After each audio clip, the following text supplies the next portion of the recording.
Watch this video and let's talk about it.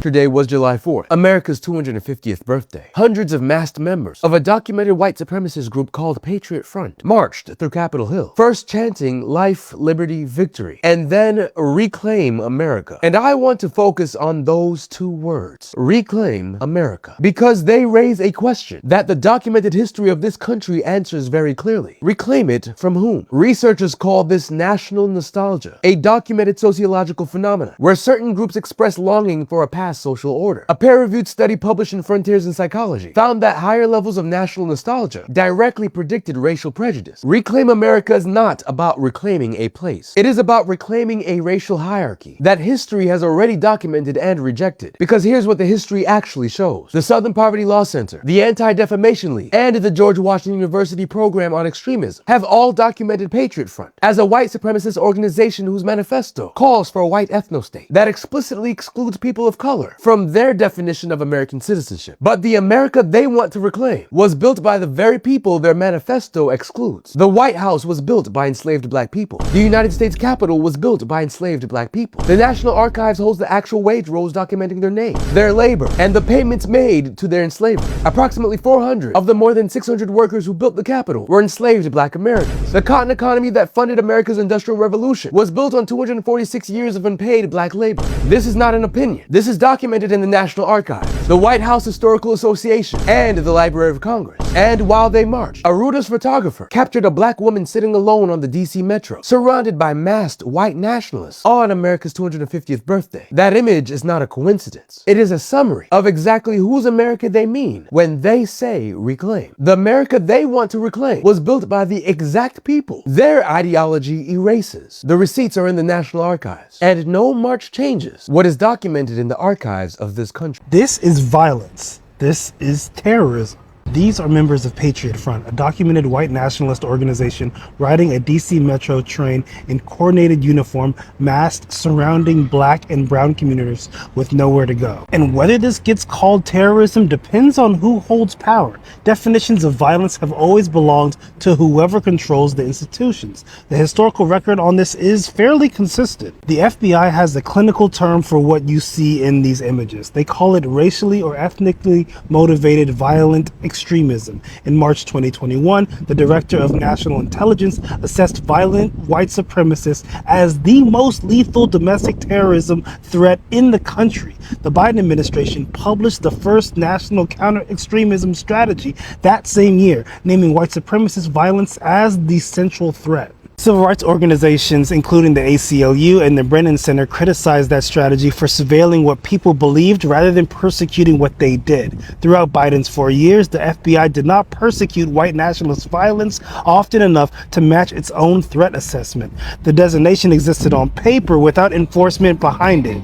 Under Trump's second term, the FBI's domestic terrorism operations section had been gutted, staff reassigned with officials weighing disbanding it entirely.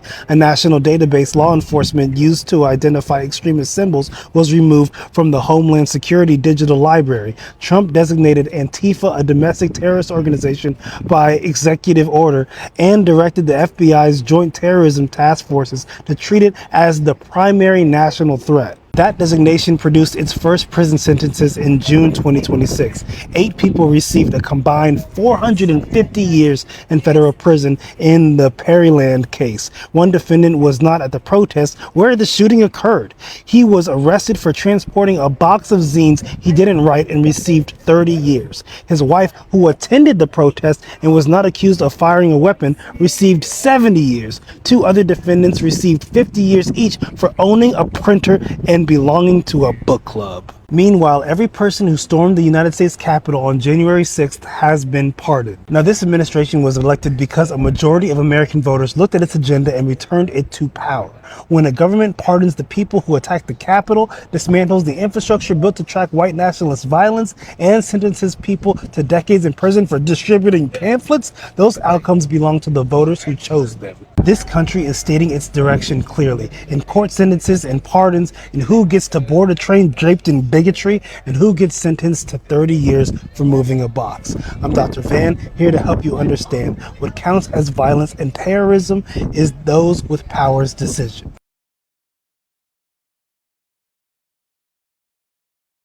What is it like to be on the metro with a group of men that are labeled as a white supremacist group?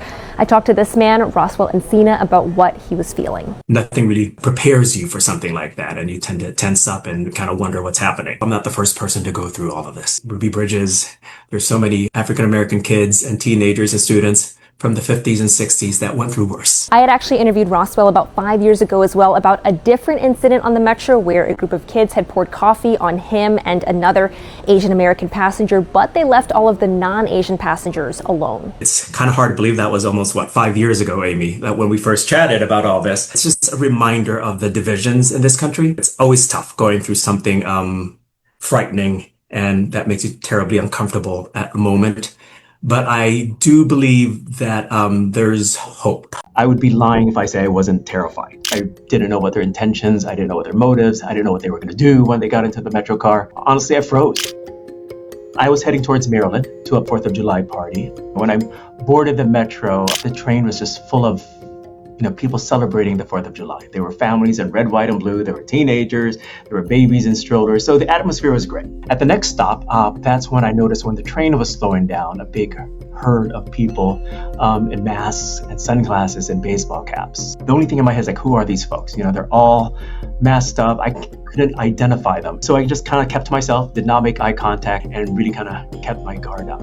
It made me feel a little bit better. I noticed that a photographer from Getty boarded along with them, but it also gave me some comfort that, if something happens, there's somebody here who has a camera. As a person of color, and being by myself, I was expecting the worst, what could happen.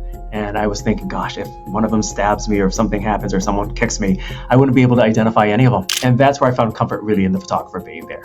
He had a camera and, was documenting if anything would happen. I remember the Getty photographer taking a photo, and then I asked him, who are they? He said they're from the Patriot Front. And I think that's when it hit me, actually, that I was going through a moment. As a Filipino-American gay man in this nation, it's always hard to be in situations that you're the only person, especially in this case was really scary. What makes the experience, I think, very powerful was because it happened on the 4th of July, when we're celebrating America's 250th birthday. Then I find myself in that situation. As the president of the U.S. Capitol Historical Society, it's very important for us to make people understand that our democracy is fragile, it's delicate, and that it depends on all of us to understand not only our rights, but our responsibilities that comes with a democracy. We hold these truths to be self-evident that all men are created equal. I think when we read that from the Declaration of Independence, it really does feel like a testament, but it's also a challenge for all of us.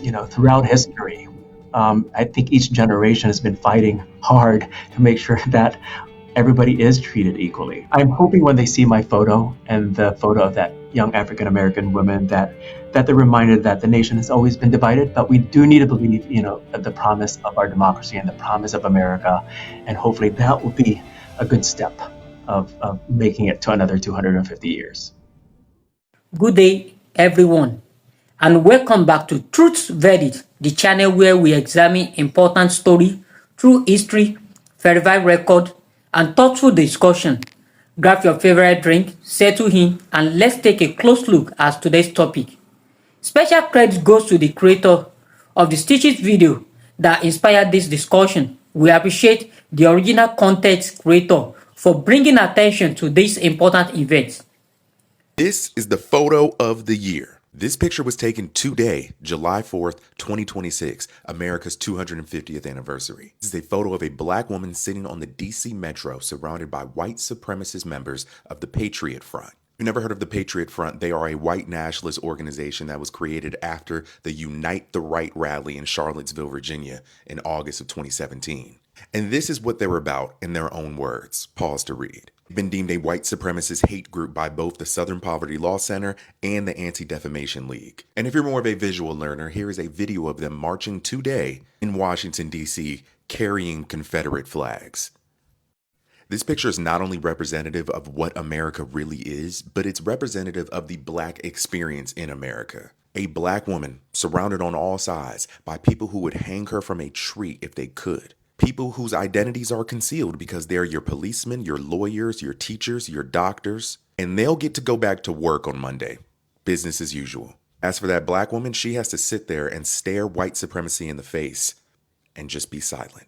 These idiot white supremacist freaks from Patriot Front tried to hijack America's 250th birthday, right, in Washington, D.C. Masked up like cowards, they rode the train and marched through the streets holding Confederate flags and chanting their neo-Nazi garbage about reclaiming the country and deporting all immigrants. These despicable anti-American fascists showed up at Union Station pumping their fists and waving the flags of the enemy we beat in the Civil War. But one powerful photo says it all. A lone black woman sitting calmly among them on that train, holding the line with quiet defiance while these losers tried to intimidate her. It gives me chills. These pussies are too scared to even show their faces, yet claim they're the future of America. They can't even figure out how to use the metro system. This is the same white nationalist poison that's plagued our country for 250 years. But that brave woman on the train proves we are not going to let them win. America is not their white country.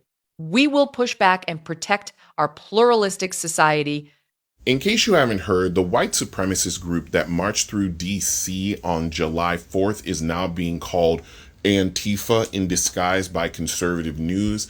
The problem is the white supremacist group literally put out on their social media that this was them. They were streaming the event. They've said this was them. So they wore the mask because at least they understand that this behavior is not going to go unpunished. So they knew if they show their faces, they get in trouble, much like in the olden days of the KKK. But let's not linger on that. Let's linger on the fact that they were screaming "Reclaim America." And I'm not too sure what they're trying to reclaim, because if it wasn't for the natives in this land, we wouldn't have the Constitution or the Declaration of Independence, because much of those points that were in those two documents were taken from the practices of the native tribes in this land. They had their own systems and everything, and we borrowed a lot of that to create the United States. Let's also not forget that the literal structure of the country was built on the backs of Africans who were dragged here and forced into slavery. If it was not for them providing the free labor, the commerce and the actual infrastructure of this country wouldn't exist. Let's not forget that had it not been for the Chinese workers and the immigrant workers from Ireland that came here, we would never have had the transcontinental railroad, which forced us into the industrial age. And just also keep in mind, 2/3 of those workers were Chinese, only a third were actually Irish. So as they're screaming and yelling that they need to reclaim America, not sure who they're trying to reclaim it from, because everything that is America is either from the indigenous practices or from immigration or from the forcing of people into slavery. If it had not been for those things, the United States wouldn't exist. All morning, I've been seeing the videos of the white supremacist group walking the streets here in DC.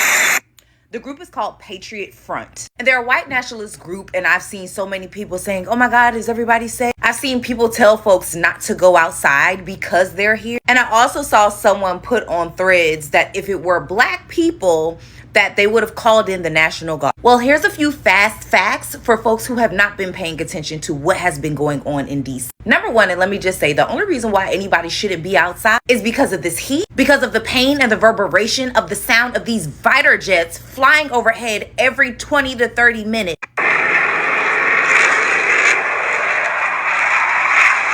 Or because outside costs too much. Because the reality is, we here in Washington, D.C. have been under a federal occupation for nearly a year. As of last week, we have 4,800 armed National Guardsmen on our streets. We have every federal agency, from the FBI to U.S. Marshal to Border Patrol, although we have no border, to DEA agent, in addition to the 40 different specific police agencies that are in D.C. Like, for example, we have a Metropolitan Police Department. We also have a police department for the Metro. We have library police. We got park police. But now everybody saw this cluster of cowards walking with their wives' bloomers on their faces in broad daylight, and everybody's supposed to be alarmed. When we were telling people months ago about a U.S. Marshal killing a black father by the name of Julian Bailey, when a Homeland Security agent shot up a black man's vehicle by the name of Philip Brown, and they lied about it in the police report until the video cam footage was released. No one made a hoopla. No one told people not to go outside. No one was so concerned about the District of Columbia. So now that you have all of that information, understand why the people in DC are not alarmed by seeing these white supremacists on the street, because we see them every day, mask on or badge on. America 250th Independence Day celebration hundreds of masked members of a group identified by multiple organizations as Patriot Front marched through the streets near Capitol Hill. During the march, participants were heard chanting phrases including life, liberty, victory, and reclaiming America. This word immediately sparked debate across the country. What exactly does reclaim America means? Reclaiming it from whom? And why has these slogans generated so much controversy? This question deserves careful examination using documentation history rather than emotion alone. Researchers have studied a concept known as national nostalgia, which refers to a longing of an idea's version of nation past. Some academic research has found that stronger feelings of national nostalgia can be associated with higher level of prejudice under certain conditions. However, researchers also caution that these relationships are complex and depend on many social and political factors. Patriot Front has been described by organizations such as Southern Poverty Law Center, the Anti-Defamation League, and researchers of Georgia Washington University programs on extremism as a white supremacy organization. These organizations cite the group published materials and public activities. In reaching those conclusions, supporters of the group reject those characteristics, which civil rights organizations urge that the group ideology promotes exclusion based on race and ethnicity. This remains one of the center points of public debates surrounding the organization. The discussion also raised broader historical questions. Historical records show that enslaved African Americans play a significant role in constructing some of the nation's major recognized landmarks. Documentation preserved by National Archive and other historic institutions records the labor of enslaved workers who helped build portions of United States Capitol and the White House. Historians also widely recognize the enslaved labor was a center part of American economy for generations, particularly through the cotton industry, which became one of the country's largest economic drives during the 19th century. These are not political opinions. They are historical facts supported by government records, museums, and academic scholars. Another moment from that day also drew national attention. A white sheer picture showed a black woman sitting alone on a Washington, D.C. metro station surrounded by masked marchers. For many observers, the image became a powerful object that reflects the tension surrounding the effect. Others viewed the image differently, arguing that the picture captured only a single moment and should not automatically be interpreted as representing everyone's intentions. History is often contested, and differently Americans remember the past in different ways. But historical documents remain essential because by preserved evidence that can be examined regardless of political opinion. Understanding American history means acknowledging both its achievement and its painful chapter, recognizing the contribution of enslaved people, immigrants, indigenous community, veterans, workers, infectors, and countless others provide a full picture of how the nation was built. Whether someone agree or disagree with the message expressed during the march, examine the historical record help grant the conversation in documented evidence rather than speculation. That is why discussion like this matter. They encourage us to ask difficult questions, evaluate reliable source, and better understanding the history that continue to shape today's debate. Thanks for watching Truth Verdict. If you find this analysis informative, please give this video a thumbs up, share it with others, and subscribe to Truth Verdict for more fact-based documentary and thoughtful discussion. Don't forget to turn on the notification bell so you won't miss an update. Question for our viewers: how should Americans balance freedom of expression with the responsibility to confront extremism ideology, and what role should history play in those conversations? We'd love to hear your opinion in the comments below. Thanks for watching. We will see you in the next episode of Truth Verdict. Bye.